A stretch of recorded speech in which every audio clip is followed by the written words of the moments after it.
welcome back to the vlog. So this week we are following up. I know a couple weeks ago we had mentioned that, you know, moms like talking about their birth stories, and we want you guys to get to know us, and as moms we've been through this too. So welcome back to the series on us sharing our own birth stories. So my first birth was 5 years ago. Yeah. And at first I had really, let me back that up and say I was working in a hospital, so I was really surrounded by a lot of medically minded people when it comes to birth. And I kind of wanted to do a home birth, but the other side, everyone at work was like, you're crazy. No way, you know. So I was not quite ready to jump into the whole home birth thing. So I had found a group of midwives, and I was going to deliver at a birth center up in Loudon. And everything was great. The whole pregnancy was great. He did just as he should, grew just as he should. He was head down, everything was perfect. I was really anxious though about giving birth, and my sister-in-law was a doula, and she was helping me through it. And one night she came over and we just kind of talked about things, and I felt really good. And she left, and wouldn't you know, with that shift of mindset, I laid down in bed that night and I was about to close my eyes, and suddenly I felt this like pop. Oh my gosh. So I was like, I woke up and I was like, honey, my water just broke. And he's like, great, let's go. All right, let's do this. And we turn on the light, and for you not birthy people, it's a little overwhelming. It was not my water, it was just straight blood.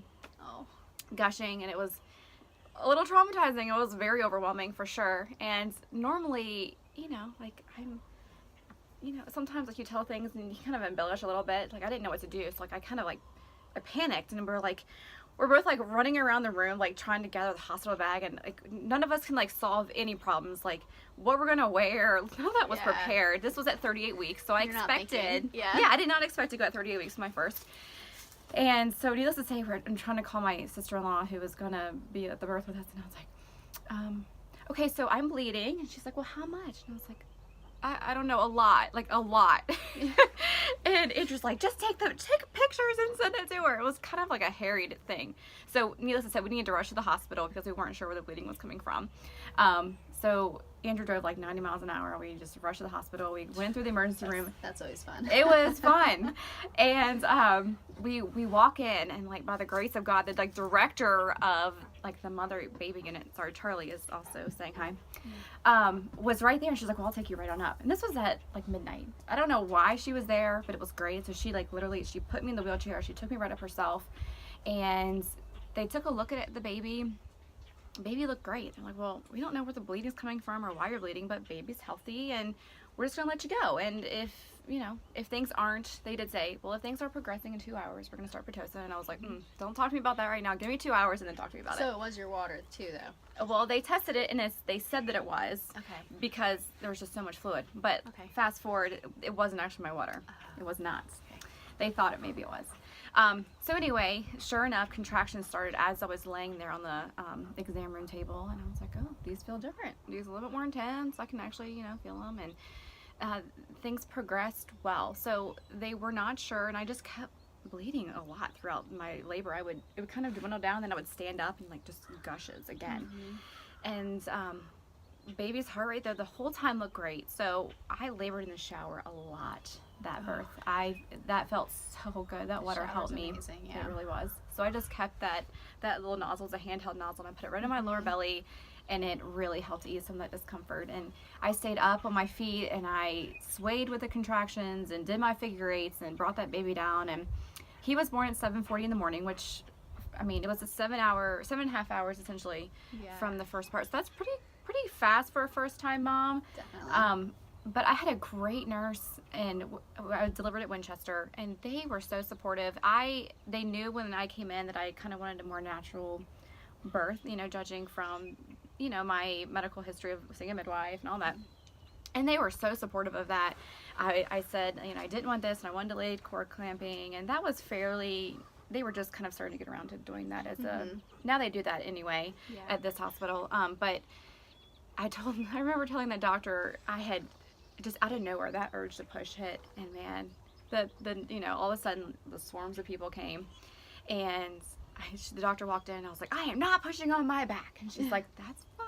I'm like, okay, good, just so we have that straight. So anyway, I naturally just rolled to my left side and pushed him out, and it wasn't very long. It was like 15 or 20 minutes, which I know that's not something. She's like a birthing superstar.